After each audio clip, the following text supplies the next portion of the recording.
Déjà, il faudrait savoir que Ferrego, là, c'est un artiste et musicien rentable. Et Batutu, bah oui, la caille.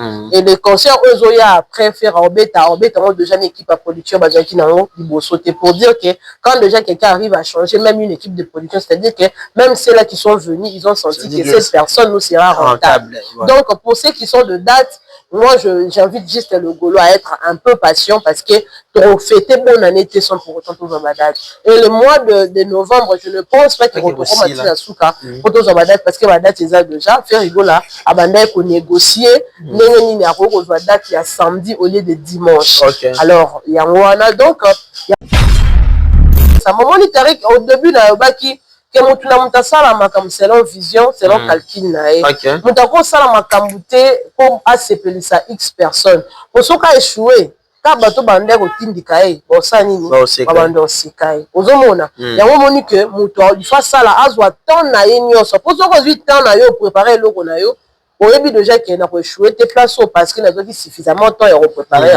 Peut-être mutu olinga tongesi comment il faut que tu dit brique mais il a pressé. Aya ate 5 ekokite fois que no luka alors que sont déjà calculaki au moins que to masu ko beta mutu la soki là qui déjà très bien préparé des vieux pesa maki au préparer malin au ça et comme malonga c'est pareil avec la musique aussi chacun a donc ça la vision naie toutes les personnes autres benga ba grande star ba koma pe na bisika mususu o lelo ba Michel lelo ba koma te ba beta pe bisika ba mususu ba beta te de lo ça pourquoi par rapport il y a vision ya mutu. Le plus important, il y a multiples concerts, comme je le répète à tout moment, le plus important, c'est de faire mieux, de laisser quelque chose dans les annales. Il y a musique, il y a Mbokanabino, que tu sois une référence, toi et ton travail, vous en avez une référence. Donc, le Gola, vraiment kimia, kalaté, voilà. Parce que moi, je dirais que dans les premiers concerts, il y a Mounen et il y a Soleil. Et il ne fallait pas aussi risquer la basson sur les autres concerts, j'ai dit. Parce que le concert, j'ai dit, fallait pour pas, oh, place dans la fanatique Neba Warrior, il a fait un concert le jeudi, je crois, il y a Mercedes. Mais il fallait à ça, il y a la fiasco, il y a Batoubayate, pourquoi? Parce que les gens, un jour ouvrable, Batou, on a poto, ils ne pas bissoter. Bisson à Congo, au corps, bien la chef, non, il y a là. Sans pour autant, on a la justification et on les canaux. Mais la poto, il faut la justification, il faut que ça va preuve, Babylon comme un médecin et tout. Donc, c'est dit que comme il est déjà échelon, on peut risquer, bon, on n'a pas assis. Mais au moins que samedi, il y a un jour, on va moutailler, à savourer, dimanche, pas vu que la jour à réponse, donc il y a un lundi. Bon, même un concert à la dimanche, ça va un concert, mon robot est à Paris risqué. Donc, il faut peu étudier en gros. On dit net, Laura va faire rigoler. Au moins, le temps de souffrir, on met un peu sa date. Pour la ligne, parce que avant de négocier, à jour, on peut permettre mon tutoise parce que par rapport à la carrière, à quoi il y a un concert, moi, ça l'a. C'est là où maintenant, Soleil Wanga aussi a échoué. Mais les alliés n'ont pas échec, les alliés fin du monde, ils ont annulation. Le mot annulation est aussi professionnel. Quand tu te trouves dans l'incapacité de livrer un concert, tu peux carrément annuler ou reporter. Donc, tu repères ça peut-être la chance pour avoir un concert, on sera là pour te soutenir. Déjà, dans le barilo, Moko, Brody Yasuka, par exemple, un journaliste. Il a fallu à musicien pour profiter de l'aura de musicien pour parce que sur ça peut-être un journal, la télévision, la radio, je ne pense pas qu'elle allait peut-être avoir moi en plaire, moi audience en mais pourquoi? Parce que Azaki n'a sima ba musicien plus le musicien va ça va au crédit ba musicien va tendre bango la main et donc ça là que derrière comment ba musicien va alors pour la Babylone quoi nous devons du respect à ces musiciens baza baninga la bisoté baza ba père de famille baza bato ba ça misala le quoi ba surtout nous allons Kofi impoli à respecter à journaliste. Pourquoi? Parce que nous voulons aussi que ce respect soit réciproque. De la même manière que nous allons respecter Kofi, il faut que Kofi aussi à son tour assume son respect. Et là, il y aura qui même la conférence de presse au Basalaki. Quand il y a poser Kofi question, Kofi a fait la réponse au person, mais la boy n'a pas son réponse pour un manque de respect. Pourquoi? Parce que voilà. Pourquoi? Parce que Kofi s'est senti que non, la question qu'on a posée et correspond à ma pensée à Kofi Olomide. Alors pour ne pas peut-être à léser Batou, il a préféré garder sa langue au lieu de la verser. Voilà. La même chose avec Glody. Alors, quand Glody Diasuka, soit déjà, bah, on a mis ta kala, bateau, bah, l'équipe, bah, fait rigoler en âge. C'est tout à fait normal à manquer, plutôt à manquer, faire rigoler, respect. Moi, je comprends, mais, que chaque chose a son temps, et puis, elle est une femme. Bah, considérer la femme comme étant, bah, être vulnérable, mais il faudra aussi que la femme se mette à sa place. Yeah. Parce que l'homme, ce qui est comme commis, bah, comme un bah, ça, là, qui est beau. Par exemple, l'autre, on a procès à Honorine. Mais, bah, tu vois, autant la tête que cette femme s'est permise, il y a ça, ma camo, basalaka. Mais tant que comme il a lié à scène à opérer à sali crime nae au kanga bakangi arbitrairement bilambe longo et comme que bataki misap et lelo ba papa batu baza ko se retrouver dans la prison à cause d'une femme qui ne sait pas respecter alors que nous on nous dit que éduquer une femme c'est éduquer toute la nation. Quand on nous dit qu'une femme c'est une garantie pour que demain relève koya ba rozala pe éduquer. Mais voir une femme comme Glody Diasuka combien la faire moi na wa mukongo c'est moi na o nkara moko ya mukongo wana pesa yena mobali na evi.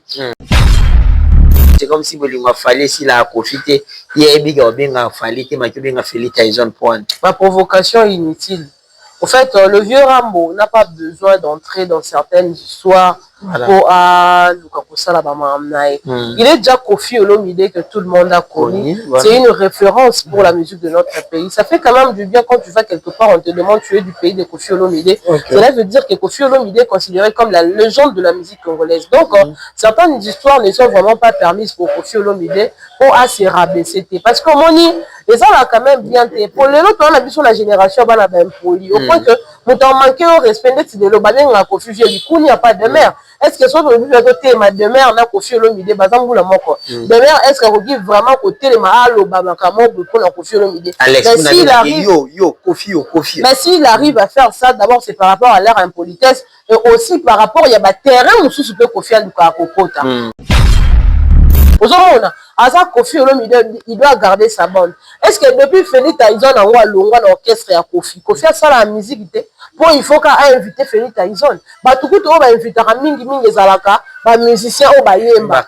Mais bah toi sima, bah ça bah tout dans la bombe héros dans l'ombre, bah mon na bangote. Bah bien la batasima au cas où nani bah tout non peut-être pas sima bah voilà. Bah peut-être tenter. Mais par exemple, faire rigolo la que nous à ING, Marata qui n'a quitté. Il était obligé de remplacer Marata par un autre clavériste. Pourquoi? Parce que Marata a joué qui empêche. Mais ce qui Marata, c'est qui wana Joël Sente à Nuarayat. Marc House également. Voilà. Pour la nini bazwa qui empêchement, moi bayat. Est-ce qu'on confie Olomide? Ozana batuna yo oyo betana bango. Ata soki pe bazwi empêchement yo kendo benga nani kombo nani Feli Tyson beta sachant que Feli Tyson abeta en orchestre fali ça c'est une provocation ya monique babiloko wana ça qui a se rabaisser na ba niveau au bala moko ba normal.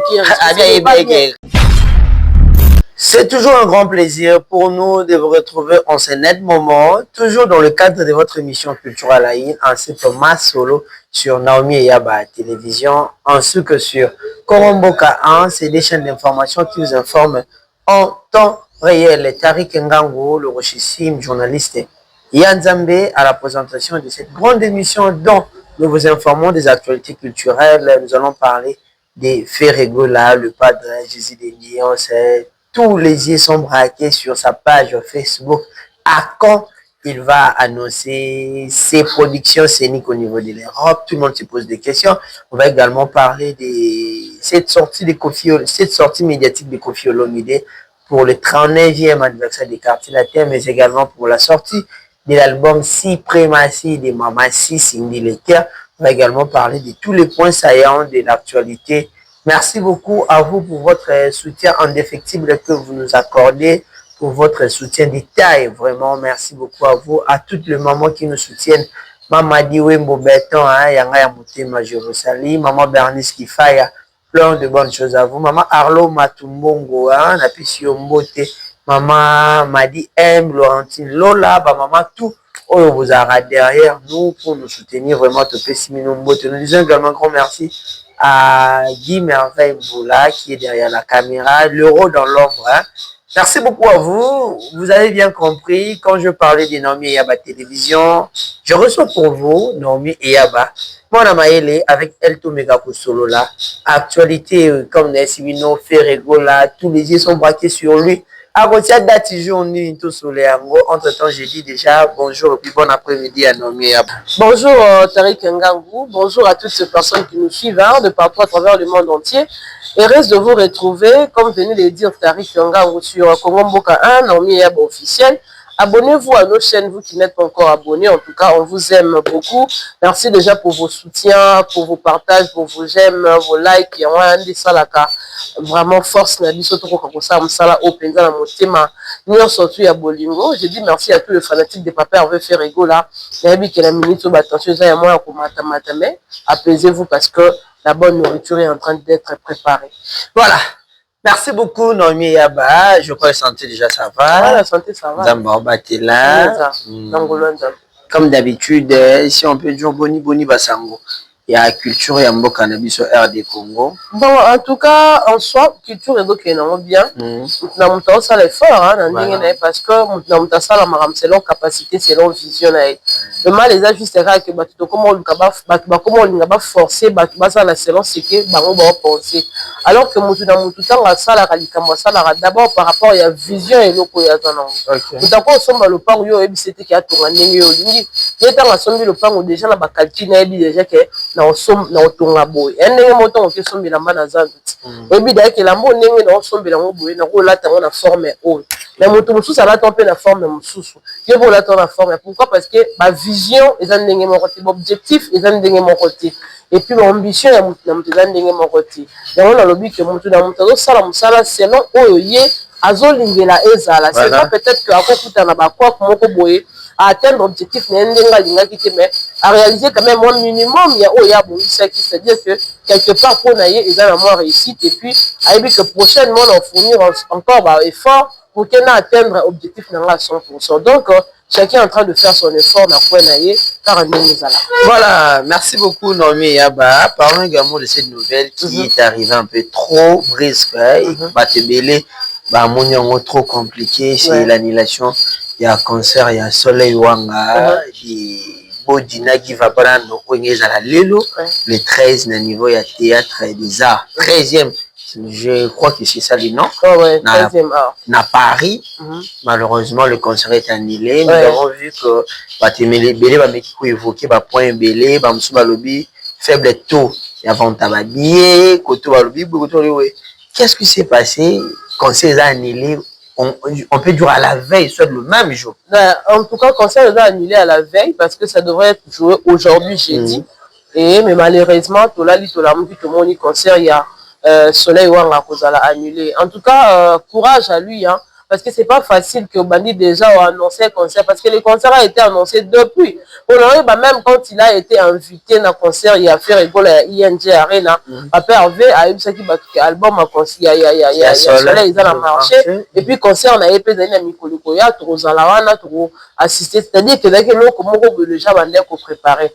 Mais pourquoi annuler en gros? Ce que ça peut-être par rapport il y a faible taux, il y a vente à billet, mais quand on a peut-être l'une de raisons où les AP valables pour annuler le concert. Parce que la sous-musique. Premièrement, nombre va participer. Donc ceux qui sont là à Sala Kimpiaka, directement na miniature. Que soleil a quitté, soleil machin et tout.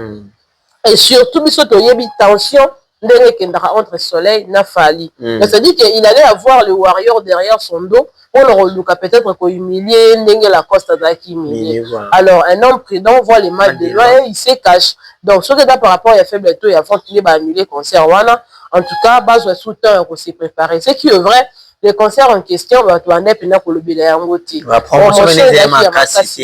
Donc, les musiciens doivent savoir une chose. Au moins, les musiques ne sont pas en période par période. Dès que ils ont la période où tout le monde qui est à DD. De l'autre, on a la période à Fallu, on a la période à Ferré. Ces deux musiciens, ils ont partagé le coup à 80% de fanatiques. Il fallait dans la 40, faire pas rose à la 40.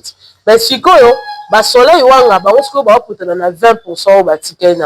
Mais si quoi, il faut fanatique à faire et fanatique à Fallu. Soit rassemblé bien en tant que la bonne musique, voilà le big gloire à dire. Mais sinon, dans la mission, et surtout que. Surtout dans la guerre, on est comment ozomona ke bango bayebi ke tozopréparer déjà d'événement na biso ezala compliqué peut-être po tokoka mpe koparticiper lisusu na concert ya Kingande. Alors il faudra justement kosala effort wana ya kolakisa na bato capacité na yo par rapport ya promotion et c'est que les gens bakoya koyoka. Parce que moi je dirais que dans les premiers concerts il y a Mounene et Soleil Wanga. Et il fallait pas aussi risquer la basson soit un concert jeudi. Parce que concert jeudi fallait pour pas oh place dans fanatique ne warrior.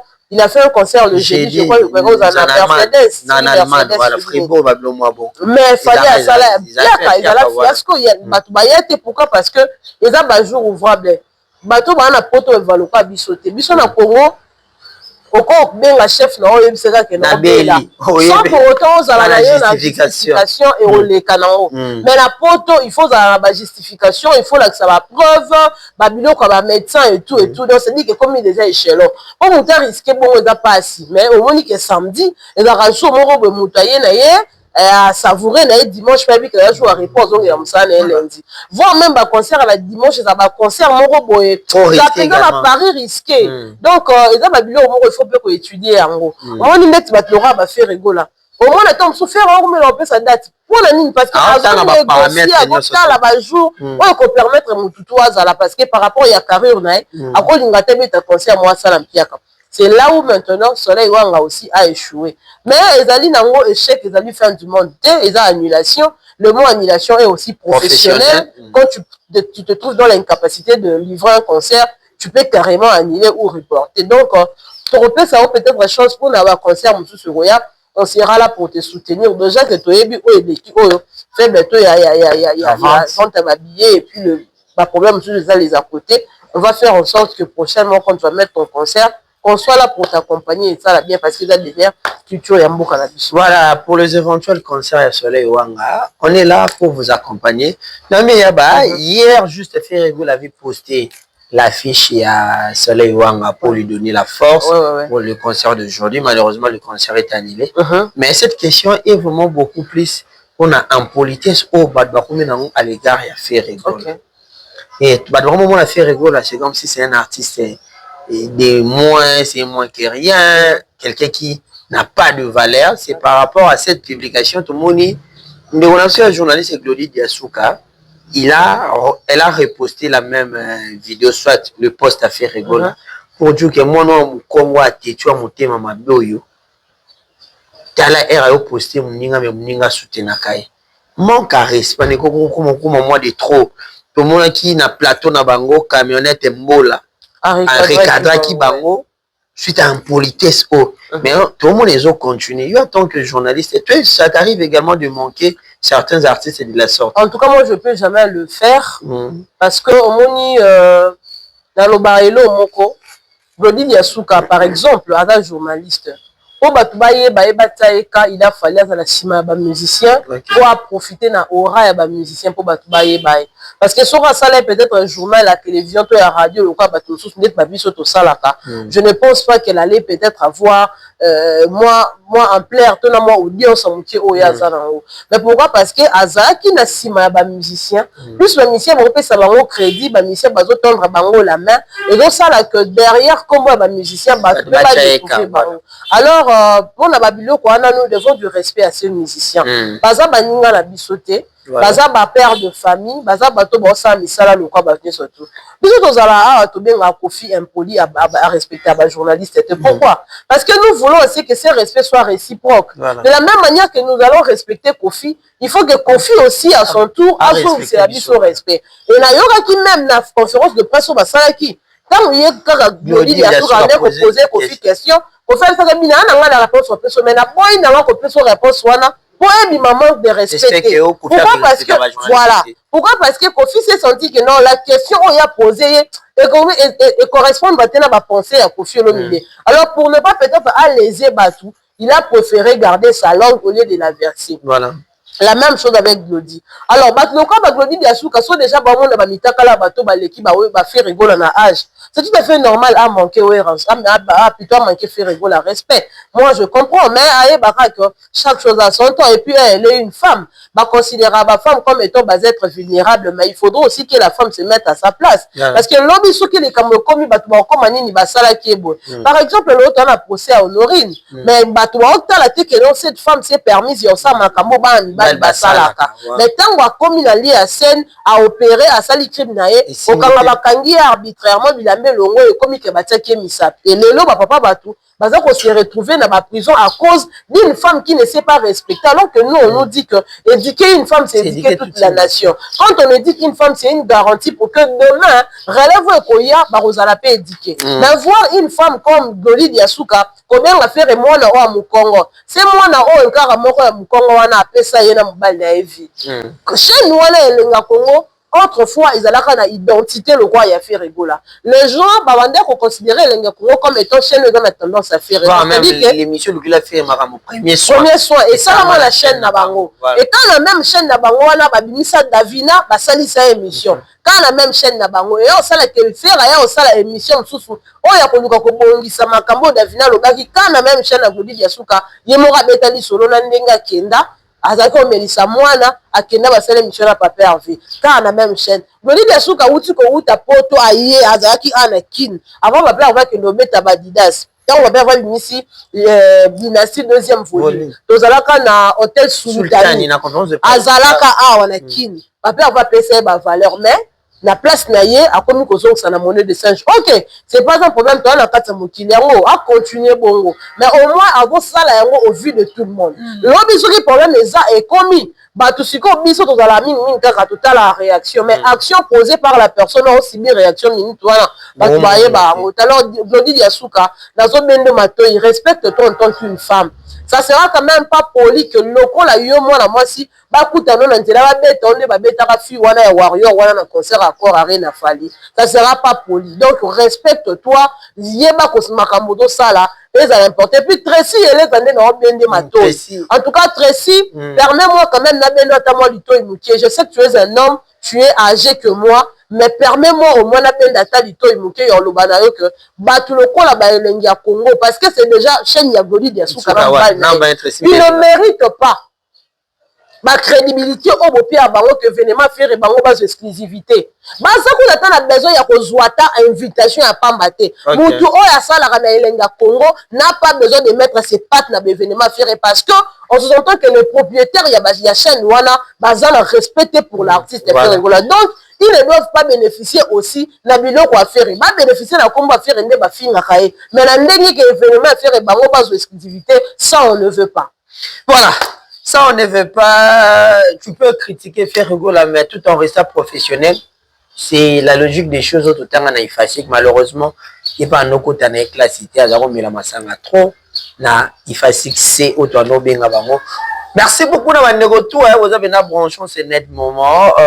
Nami Yaba, comme nous avons entamé les sujets concernant l'artiste émissien Ferregola, à quand l'annonce Yaba date? Parce que beaucoup m'ont brisé tout thème. C'est confirmé.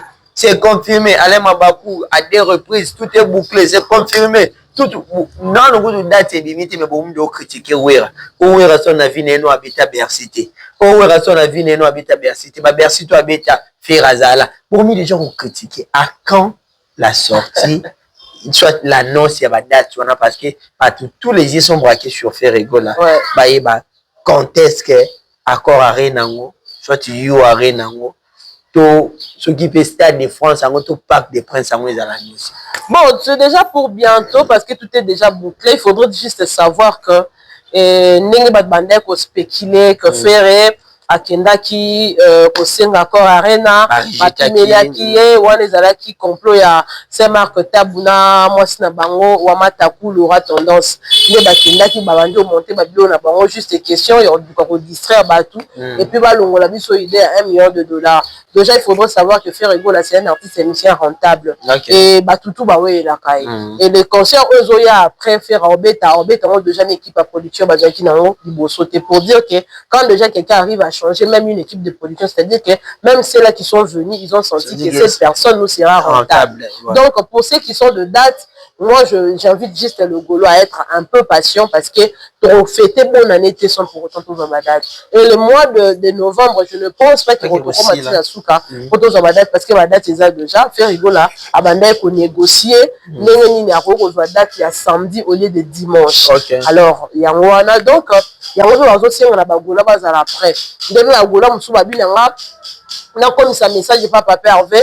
Balobi papa Hervé surtout dans la deux dates. Ceux qui peut-être remettre à deux dates dans la salle, le roi samedi, dimanche, peut ça non date mon côté. Mieux vaut lancer déjà toutes les deux dates pour que Bagolo baille au ma billet, il y a deux dates malamoko. Bon, je ne sais pas est-ce que ça se passe comme ça. Moi, je pense qu'il y aura ça sur le salle soldat. Après, maintenant, ça en fait, toujours que les Arabes, tu peux réserver les deux dates.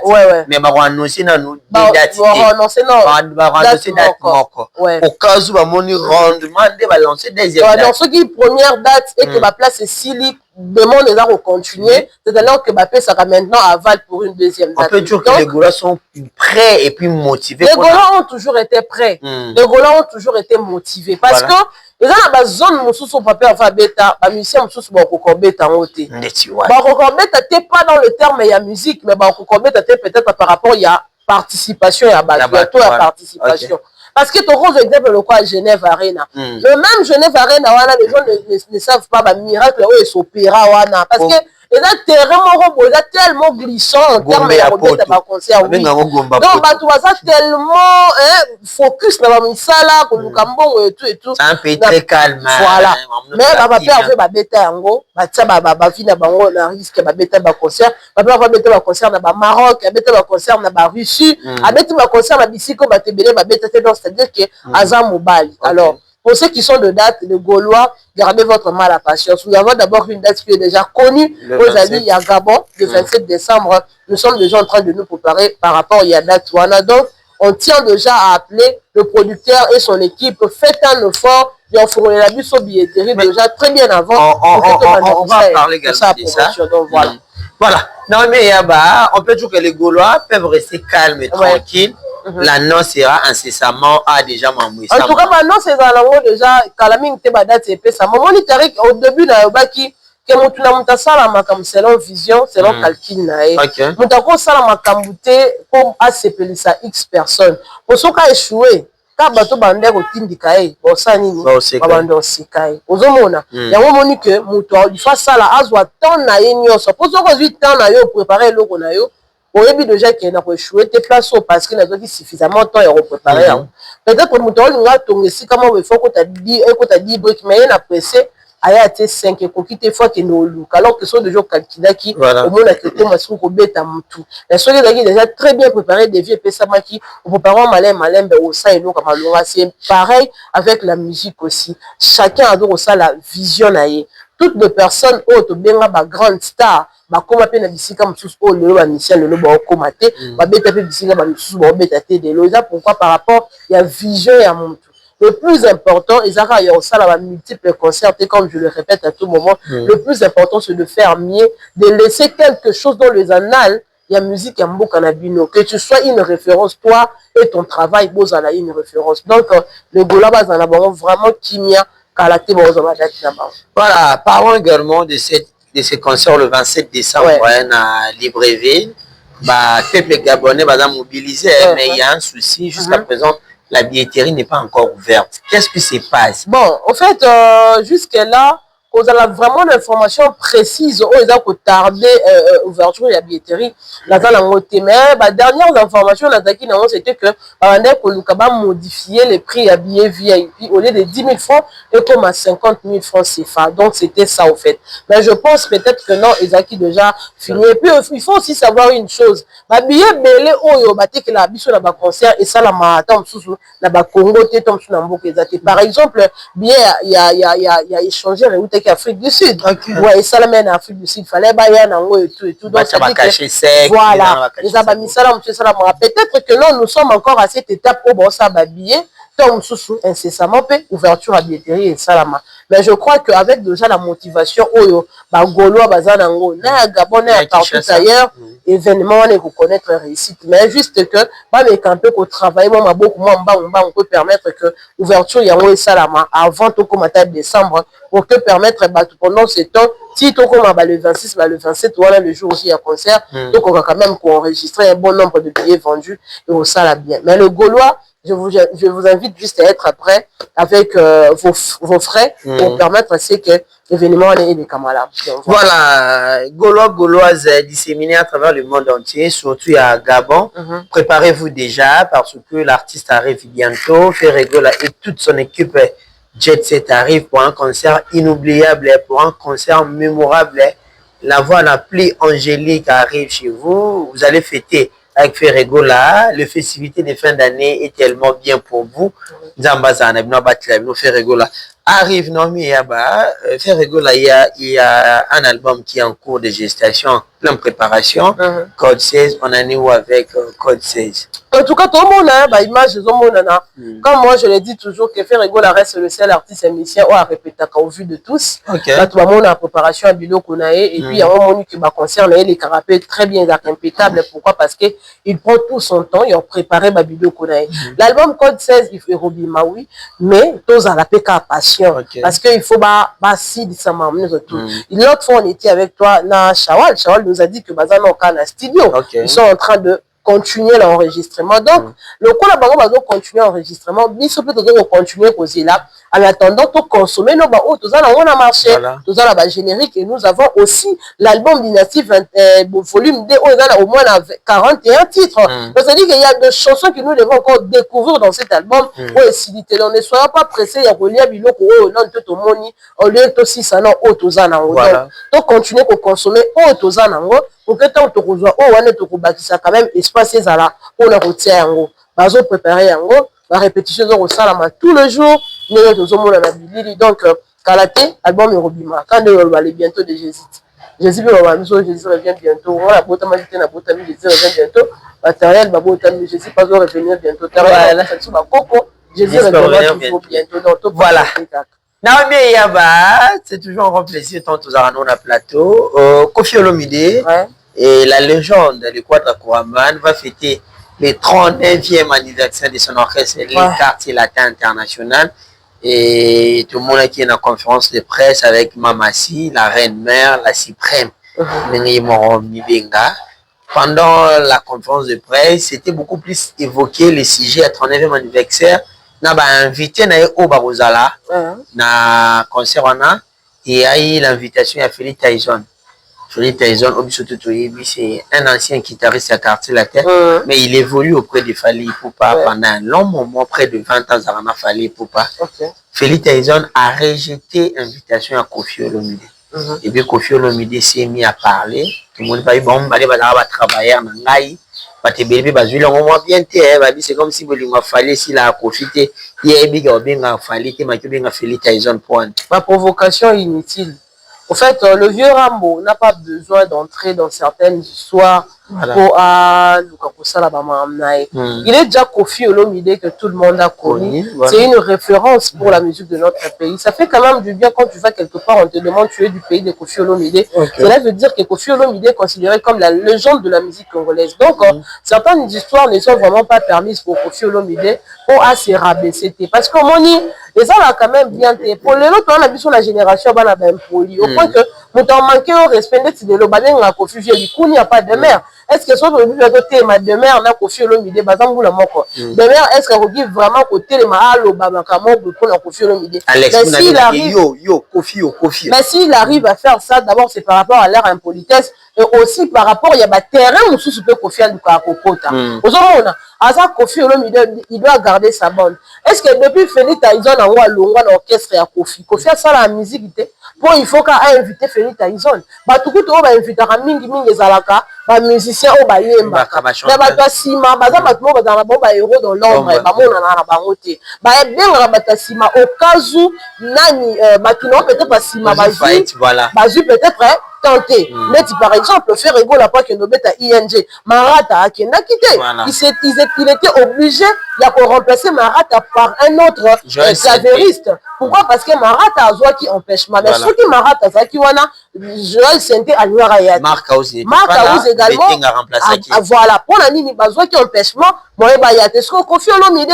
Ozana batuna yo oyo beta na bango. Ata soki pe bazwi empêchement yo okende obenga nani kombo nani Feli Tyson yo beta sachant que bi Feli Tyson abeta en orchestre Fali, ça c'est une provocation. Ya wo monique babiloko wana ça qui a se rabaisser na ba niveau au bala moko ba normal qui réponse à na préciser ba réponse ba souffla qui est pas Feli Tyson a travaillé pas Fali. Combien même que orchestre Fali ezali un groupe d'accompagnement, mais il faudra savoir que ezali un groupe d'accompagnement par rapport à Combo, mais ezali orchestre parce que ba bien a Fali presse, ba dépendra na Fali. Ya un groupe d'accompagnement ya munoko. Mais structure na bango ezali penza orchestre. Donc akoki kolongwa te l'orchestre na bango aya ko betela Koffi Olomide pendant que Koffi Olomide na chef na ye tension de karaté.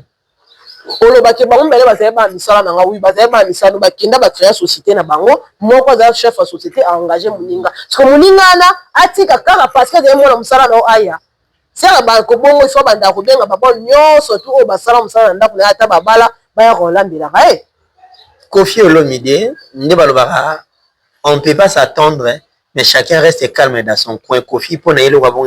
On dirait à Koka Ngote. Bon, moi je comprends que Koffi Olomide mange dans ça. Koffi Olomide a ébiqué sur finge no yokana. Ce qui n'a olobenga bola no yokana. Donc ça dit que nazalaka en actualité. Koffi Olomide vivra na actualité. Ya wana moni babiloko abongo esala na oye pas cité. Autant ozo ganga kana benga Feli Tyson. Pour Feli Tyson on va mettre bas na minu. Batu musu ba yebo betate. Bonsoir Mouto peut-être dans un orchestre arrose à peine orchestre ya Mouto par exemple mais Mouto bozo yo Canada est bien au moins une tintango c'est le SRAM anga beta concert na Imka azana ba musicien nan ya Beckham pourquoi parce que Beckham na c'est le courant est quand même au beau fixe mais sikoyo Koffi Olomide na Fali bayoka na raté allez ba mona Feli Tyson makore inde akeko betela Koffi Olomide c'est que idée zali tika na zo ya quartier là-dedans. Voilà. Non mais Yaba toujours dans cette conférence de presse Koffi Olomide sur la question qui lui a été posée par Ndegonabiso Glody Diasoka sur les concerts dans Stade de France. Koffi Abiso qui est commis par concert au gouvernement finance à Rabat. Vous m'écoutez soit si n'est pas possible na concert moi PC 40 millions soit 4 millions. Déjà positionné par rapport à faire à 1 million automobile déjà il est contre. Mais il doit être contre, tout le monde doit être contre et surtout que Koffi Olomide est le musicien qui a subi beaucoup de choses dans le sens que a concert pour la première fois dans l'hippodrome de Vincennes. D'abord c'était pour la première fois dans la You Arena. Mais à Betty You Arena, pourquoi? Parce qu'il m'a continué qu'il va lobbying à Mabé, alors que le gouvernement congolais était vivant. Maintenant, quand le gouvernement congolais s'est donné le luxe, si on peut ça Koffi Olomide titre ambassadeur de la culture, il a pensé qu'il n'y. Alors pourquoi ne pas soutenir ton ambassadeur de la culture? Il fallait soutenir, mais vous ne l'avez pas soutenu. D'abord, comme il faut soutenir, soit disant, à vendre un boca bien, il a les talents que le Congo n'a jamais connus. Mais les talents, au le Congo connaîtra. Et où n'est-ce pas Koffi? Il a fallu que Koffi Olomide soit dans la vie de Fali pour que Toye ba Fali pour parler non. Koffi Olomide n'est pas Zakara le format où il le quoi foufou. Otorono bayango na Koffi Olomide a format Fali le quoi la foufou. Parce que Fali n'était rien dans la musique. C'est Koffi qui l'a inculqué, même dans ma stratégie, il y a aussi un bâtiment. Koffi ou t'inquiète nani Fali. Mais ça dit que Fali est l'image incarnée de Koffi Olomide. C'est le Koffi en miniature. Le Koffi en miniature. Maintenant, Moutou Oyo a Koffi en miniature, mais le Koffi maintenant en vrai, bino bozo koka koyede ete pendant kazo kuta na ba problème bazo ko télé ba lobbying bazo ko traiter na ba tout le monde Koffi azo embargo na poto le gouvernement congolais intervenait et tout ti to comme na point on le Eric Mandala bakanga kana ba kopa ba drogue tout mais le Eric Mandala a déclaré citoyen libre certainement le gouvernement congolais a fait quelque chose mais pourquoi vous n'arrivez pas à le faire là ba musicien to mettre sur la réseau ba to lo bino lo baka biloba parce que pour le nini ko ça la 2 poids 2 mesures. Pendant que nous tout le peuple congolais, il y a bénéficié plus qu'enga, na critère ni. Est-ce qu'il y a plus qu'enga? Par rapport à Moussala Salara, ça n'a plus qu'enga? Non. Donc c'est-à-dire que celui qui Koffi Olomide n'est pas d'accord na Makambouana, il a raison totalement. Comme nous autres, il est lui aussi congolais. Voilà. Koffi Olomide égal à lui-même, il a fait même semblant de demander. Oh, il y a deux fois Stade de France versus 3 fois. Mais oui, c'est quoi? Il y a le gouvernement, il y a Bamako et Pesagimbo. Et Pesagimbo, c'est quoi? Plus pur encore. Ba warrior, baza bato yo, sorobi warrior, obi égal immature, égal inconscient, hein? Égal complexé. Voilà. Pourquoi je l'ai dit? Ba warrior, ba yela bisolo au moko genre, pour mettre un Stade de France, il faut ça là-bas tourner belé. Mais j'ai suivi Aya Nakamura, journaliste a posé question par rapport il y a amour au batu bazalaka nango vis-à-vis na ye. Aya Nakamura est aimé même na niveau ya ba Nigeria, et tout. Atuni Aya Nakamura, pourquoi cet amour? Est-ce que tu as déjà été là? Aya Nakamura a dit non, je n'ai jamais été là, moi je n'ai pas encore fait de tournée.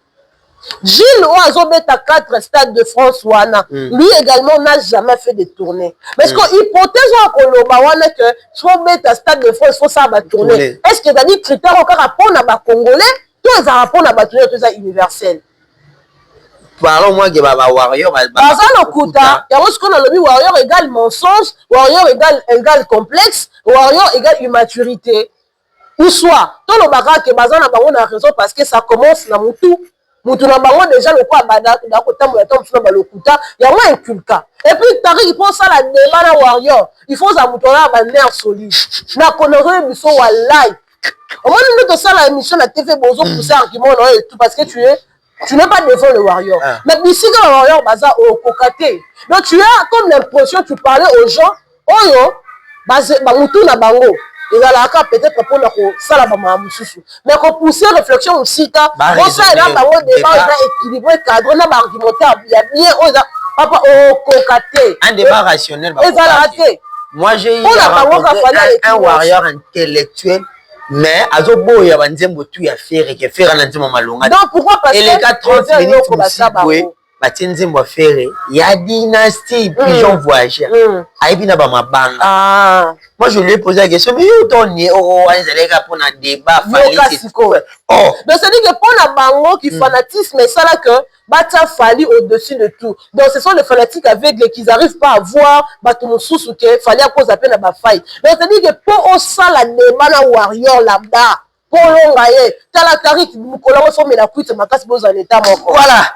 Naomi Yaba, on était sur le point de la conférence de presse à Koffi. Il y a eu également le point sur la sortie officielle de l'album de Mamassi, Suprématie, c'est le nom de l'album. Il y a eu des questions qui ont été posées par rapport à certaines chansons, texte entre autres Mon Ex. Pourquoi le titre est Mon Ex? D'abord, il faudrait savoir le contenu de cette chanson Mon Ex. Faut comme à niveau à débattre sur la chanson, il faut trouver le contenu. Parce que ceux qui n'avaient pas vraiment contenu dans Malobate, c'est difficile. Pour après, peut-être mon ex n'a angle bien cadré. Bon, selon les paroles, Yantimboana, Cindy dit mon ex n'a pas si Ozali, Ozakimia, Nzambazoba, Tilanga, Pinanga, Munanga, Nazakimia. Mais la question était posée, pourquoi le titre Mon ex n'a minute Oyo, on va tout tension déjà entre couple, il y a ex-femme à Koffi Olomide, maman Lia, na Cindy, et puis na Yemo Koffi Olomide. Pourquoi seulement vouloir créer des problèmes là où il n'y en a pas? Bon, moi je pense qu'ils ont vraiment créé problème. D'abord, peut-être qu'au cadre de la vraie histoire, mais il faudra aussi savoir que d'abord biso. Et Belé va s'y retrouver à peine. C'est ça que Koffi a dit tout le monde à un ex, voilà. Ouais, Moutouné surtout un ex peut-être. Voilà. Bah nous sommes à ex. Moi la mot bazan église na biso Myriam na. C'est une linga bobalité. Yokaté. Myriam na Shadrach. Ba bandi bolingo na bango bomwana bane kodim. Lelo banda kumoko parce que Myriam ana ex nani Shadrach ana ex. Ya moi peut-être que c'est commis cliché. Ou peut-être entre parenthèses mais oh bande que le Covid de tout le monde te dit que va koli bongo. Donc pour nga lo baké bana ba XT. Donc mutu musu po mona pe alini ko lingamba ya liboso bakute na mobile pe babina mobile mbama mobile pa bali ate na ndao. Donc musu mobile koza na X moi ça na XT. Mais on veut moi ça koza na X mobile na XT. Moi ezaka parenthèse. Mais ce que contexte nzembo mon ex bisiko za na yebi koza kimia nga pe na kimia na moni place à créer polémique wana te ndenge peut-être par rapport ya nzembo mama yenga wana pe na place à créer polémique za te nzembo mutu ba ayembela ex nga na mona mabe zaka ya Patrick Bekam. Mon ex préféré. Chacun a son ex préféré. Imaginez que nga avait na actuel mobile nanga na bandi ko tuna ye mudiamuta na ex préféré. Yo za na yo so yebi singa yo alenga pe na yebi so ke yanga pe ezala. Yo za na ngai o za na ex yo ngeni. Ça dit que ozala ka mikolo na kati moko libanda ozela mukolo ko beba okende pa do seke bokuta na. Na mi yo bena nga tona penser mais on dit moi telo coach. Telo coach na côté. Voilà, yango nazoloba ke non eza ko dépendre na contexte. Mais soki contexte ya Koffi Olomide eza nango mabe te. Yango mona te pourquoi ba otsango likola mama lia. Eza ce que ba penser na biso. Et par rapport à la réalité, on va vivre ici. Réalité, oui, mais la réalité, il faut empêcher l'inspiration. Et puis, les musiciens s'inspirera beaucoup plus dans ma cambo. Voilà. Naomi Yaba, petit à petit, on va na souka. Nous avons. Frère Alobani. Ok, pas mon long, on y va pêcher. Et moi, il y a mon poussé, il va limiter mon paya ou pour mon sous dans la télé. Avec les solos qui n'est pas qu'il n'a pas ce moment, il y a un barrage. Donc, ça dit qu'il y a la figure de style, c'est-à-dire que c'est pour te dire que est dans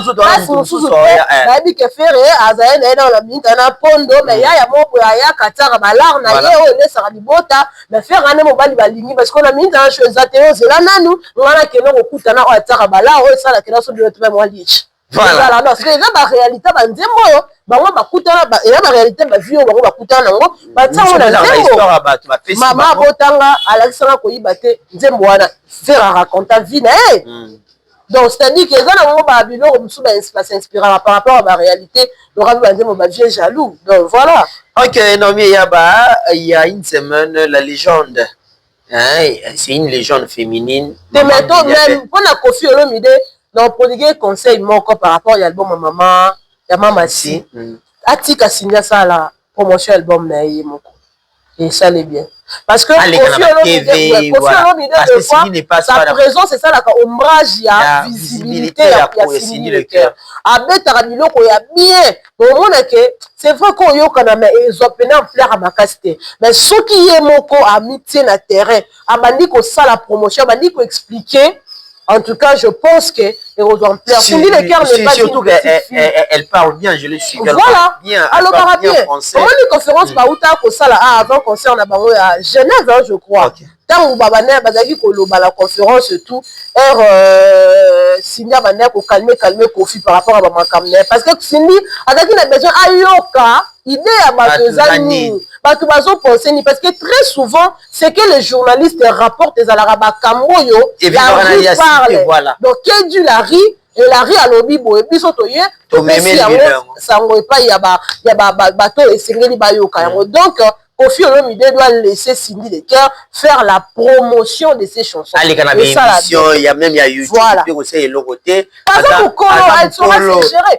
Déjà, bayaka na buzoba na muta buzoba Cindy le cœur na muta buzoba te mutu déjà tant on y a pas posé question pas Cindy ya buzoba a obanga parce que yebi ke na mona na buzoba te ba même mutu ka ndenge yozo memela voilà ouais voilà le message est passé à Koffi Olomide. Si vous pouvez nous accorder également une interview avec Cindy par rapport à l'album Oyo Suprématie au ça bien tout ça a pu promotion. Ça va bien. Je parlais de la légende vivante Maman Mbiliabel ou à pas être concert à Madeleine, mais ces concerts il y a un temps fort moko.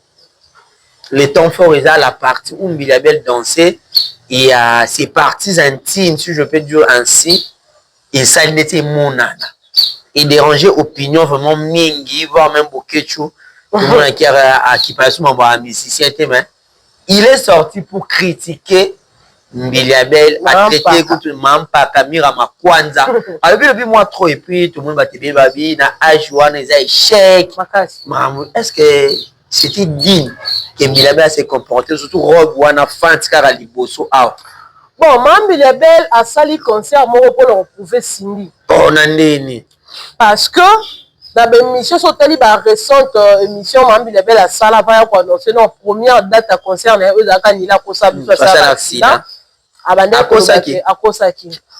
koloba que ye ndenge azana avec son âge ana facilité kaka ti lelo ya kobina ya kosala bachorégraphie ya koyemba donc c'est-à-dire que aza makasi na kati ya scène aleki bato ebele mama Milabel abandaki kondima rebo nazoboya Cindy andimi Laurette la perle po bango moko nde baza baka na somo ya Cindy mais kaka mpona motema mabe na ya boya Cindy je ne sais pas soza kibombanda on les affaires kibombanda ndeni yango moni ntango Cindy aye kosala concert basali concert na bango ya ING Arena ndenge Cindy abinaki bato mosusu mpe bakritikaki ebinela Cindy mama Milabel mpona ye alobaki ke ye ako obina bongo te ye aza wana nzoto pete mpe soki obi totala omonake baimage ya kala ya mama Milabel ebandeki kozonga baosangisa wana baimage ya Cindy na image ya mama Milabel yango omoni ke ntango aye kosala concert donc c'est-à-dire ke na makanisi na ye azalaki daa na ide nde na ye boye na ye kobetela nde Cindy donc il faut nalakisa mwana wana sikoyo likambo akoka na nzambe asukisaka or maman Milabel na âge na ye il fallait d'abord abandonner kolakisa biso ki maman na habillement wana na ba vidéo monsieur maman Milabel na tala alati maputa très chic abimi tellement classe apesi bato na goût ya kolata liputa na ba clip ndozomona ke Félix Oise kwa pe abinisa ba danseuse ya maputa parce que maman Milabel qui est censé communiquer l'éducation en masse maman Milabel a eu ça la dépravation de mœurs. Ok. Et ça dépravation de mœurs. Alors, ce qui moutoyé a fini maman Milabel, on condamné pour la nini. Parce qu'elle ne sait pas respecter. On a même logique, il faut que ça maman Milabel respect, parce que Azan a âge même, il y a ma maman a sauté. Pour moi, maman Milabel, ceux qui ont maman Milabel a âge, moi, elle est déjà dans les 60 et quelques. Siko, donc ça dit que, voilà, avant que les gens à 70, maman Milabel a une père mystique à fourmi à cause de la paix, Coco. Oui, à cause de la paix, Coco. Mais Siko, au côté de la maman Milabel, na bandengo akendeli c'est vraiment décevant. Si vous imaginez que au thème fort na onyoso au petit concert mais bato ba retenir ka elo moko. Donc ça dit que musique na spectacle tout les cas qui wana na mai concert na yo référence etikali kaka mutakala Maman Milabel yo la sabiso. Ça dit mutakala. Ezali mutakala. Pour attention de mutakala te so ezali kola ne bato ba oluba aola ta kola pour son autre ne pour nani.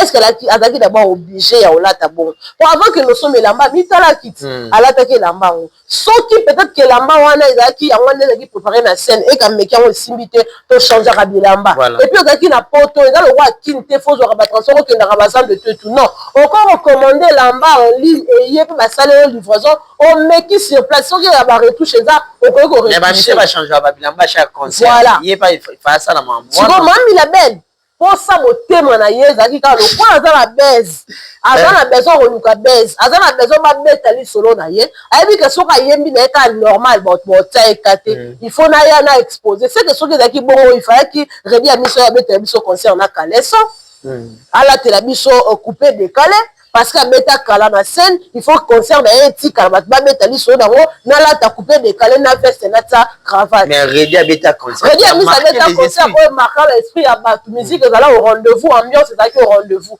contrairement kuna bato bamibenga baroi de la forêt ah ben oui voilà otemisa concert ya redi amisi na ya wera il y a pas match il y a pas match il y a pas photo nde pas omona ke original na photocopie donc bawera baza bato baforce baredi ya misi bana biloko wana eza ine yango naosenga ye ndenge osala album na ye sika abwakanga libanga redi ya misi redi ya misi studio abwaka biso so te mwana na mieux ya bamwana mayele ça quand même bien donc voilà pas faire aux joies libanga et bon libanga oyo esili il faut nazoka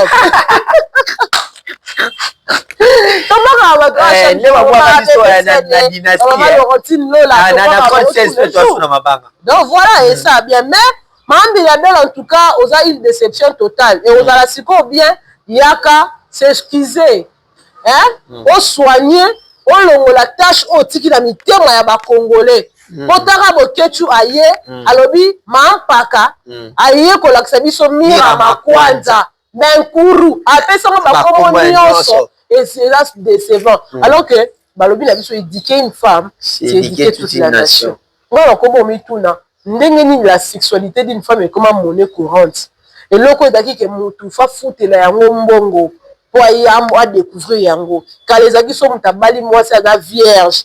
On remonte que le coup ya mboka mobimba. Est-ce que l'autre remet dit sur ya batou baza vierge? Merci beaucoup Naomi Eyaba, Mwana Mayele. Pour finir, aujourd'hui 13 novembre, hein, c'est le veillée mortuaire, il y a des Blaise et ça. Lélo? Ouais, Lélo.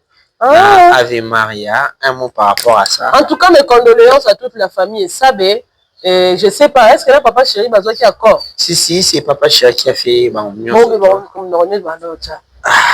les familles à la femme. Les familles à la femme, la famille, c'est comme un abatou. Il faut vous voir quand même. C'est-à-dire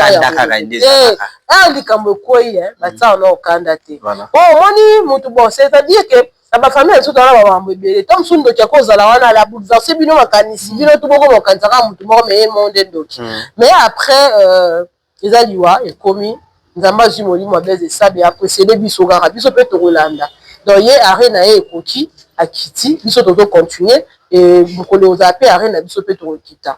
Ma condoléance, Nzamba Sungabino, Bolexa Matanga na Kimia, vraiment la Kimia, na motema ya Bonzambe pour Moli Monae, et puis na Kimia. Ce qui boda au Kanisa na Makantina, bien que Ndekowana Azayaki peut-être achevé par Batou. En tout cas, Nzambe Nde Moutonara. Maître Agnos, à lui la vengeance, à lui la rétribution. Tout ce qui est Nzambe par nae, il y a mon corps ça. Donc, justice à Mokili, le corps au monde a peut-être là, faillite, la justice à Nzambe, elle a tellement bien, et ça, la Moussa, on a un dégué singeli, et remettra la battoie nae. Paix à son âme, Blaise et Sabé, Nzambe, Ayamba Modi, Monae, Api Manakimia. Voilà. Merci beaucoup, Naomi Eyaba, pour ta disponibilité. Et nous sommes arrivés à la fin. Ouais. Le 27 décembre, hein. Gauloise, Gauloise, le 27 décembre, tous à la Wane Belé. Et puis les Gaulois, message mon on peut Sabino, tout profiter de la bienveillance, ça va nous souhaiter pour tout ça va on passe. C'est très important. Moni, tout ça la famille, hein. Tout ça la famille, oh yo pour la faire. Sauf que peut-être on a pas fanatique, on a musicien, tout ça là, on a pas fan, on a pas concert, mais on a tenté ça la structure, tant que le coup là. Bah il y a des orphelins, bah souvent na tout mais so ok pas Gaulois au monde Gaulois alinga mon amuninga na Gaulois na passe parce que aide ba Gaulois et le roi même atteint ba communicateur et comment tina ba fan au monde que fan affaire et moi bazo bela ba Gaulois ba se sensibiliser ba bisimbo peut-être pour na ko aider donc on a vu souvent où t'as un problème à ça qui accident ba Gaulois ba bisimbo ba opérer ndeko et qui quand même na kimia pourquoi parce que bon t'as la keto soutenir artiste moko et puis tu commis déjà famille parce qu'au biso tu profiter de la bienveillance soit pour te baby sarabatunité mais ce n'est pas bien, ce n'est pas bien. Donc on a dit que le bas yango wana so on a un problème le bas problème na yo mais ko constater parce que so on si on va découvrir vérité et ça là qui to côté pour na yo donc au bazar na mato ya yoka ba yoka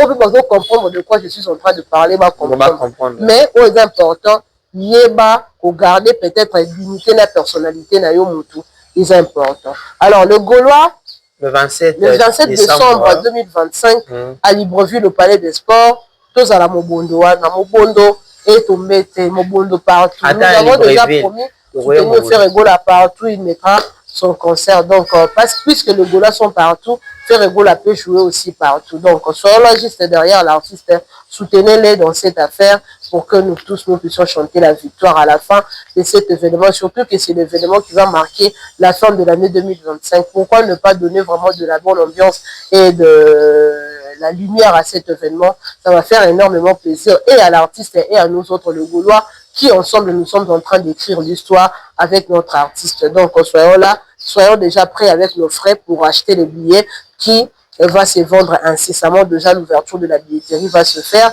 et tous à la pour l'ensemble et ça la bien. En tout cas, il faut l'appeler ça Bambote parce que depuis la bande émission, l'appelle Simbote. L'appelle Simbote na Jolili Atala en chair et en danse depuis Londres. L'appelle chez Bambote trop. Un grand merci comme ça na papa qui Jamba qui depuis Londres. L'appelle Simbote na papa Alain Bilamba, papa chéri. depuis Londres, on a fait sur Bambo Théâtre. Un grand merci à Beau Toutala, mon condi à Londres, on a fait sur Bambo. Voilà, la Beau Toutala, voilà, Beau Toutala, depuis Londres, mon condi à Londres, on a fait sur Bambo. On a fait Simbote, on a ridin Zimi, mon numéro qui est Mina, Beau, solo la bienté, mais on a fait Simino quand même Bambo. On a fait Simbote comme ça, on a Patoche, mon ami de tout le temps. Patoche. Le manager Patoche. Des retours pendant ce jour, il y a la Mexique, à Paris en tout cas. Patoche. Des jeunes managers. Patoche, tout le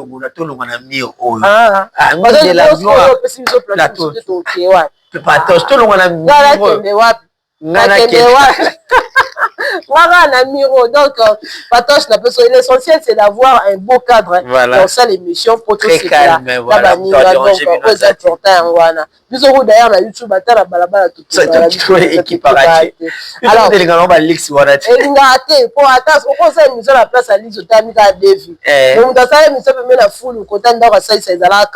alors, maintenant babuki non tenda kuzaka na binda kwa kala sasa ndo va bozo kota fulu donc qu'est-ce que tu m'as kuni wana kasiti ba ubuka te ba négocier ba yokele ma alors on appelle Simbote na maman ABDZ maman Laurentine Lola maman sociale maman Madi M maman Madi Wembo Beton on appelle Simbote na maman Darniski Faya maman Darniski Mbumbu un grand merci comme ça na maman Beakana maman chérie na pe Simbote na Suède depuis Stockholm là pas iPhone à bosso c'est là maman Beakana maman ngai un grand merci na papa Simon Bio Kobote na maman Nicoletta na peso wa mbote ya mingi na pesi mbote na belle bride systématique automatique Nelly Tambo na pesi mbote wa mbote ya to on met comment dire récitation belle bride systématique automatique on dit Nelly Tambo Nelly Tambo je vous salue na pesi mbote na Christelle Oko Miracle na mona okala oyoka na raté en tout cas ba mbote na wana na Christelle Oko Miracle na pesi mbote ya matata na Charlie Chichi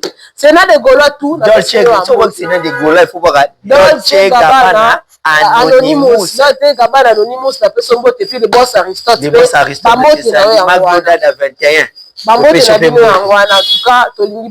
Merci beaucoup, c'était Naomi Yaba, mon amaïle. Finlandaise, finlandaise na pesi mote d'ailleurs la biga pe na pesi bango baba TikTok na pesi comment BBC les antivirus de BBC je te sais alors mon partenaire ça la live atana nzela les antivirus de BBC non vous pas tout balinga pas na ba attends mo bena nzela sala que en plein Paris wana zo kende voilà omoni bato basala siko que papa Hervé bato bakoma respecter malgré banyamanyamo baya koloba na bango makambo mona que papa va comment la respect moko boye na communauté au point que mutako ya lobi na bêtise ebika ene bato lusuko bakoma osala ona encore ebika ke na besoin de visibilité tikala tout ata moi faire vite fait pour attendre bagola boya dans un en plein dans et le comment koma bon mais bagola ba resisa ko imposer respect artiste na bango et ozomona ke mambenge do sala ma ozomona mapumu malembelembe oyo ya mwa mobale okomo nani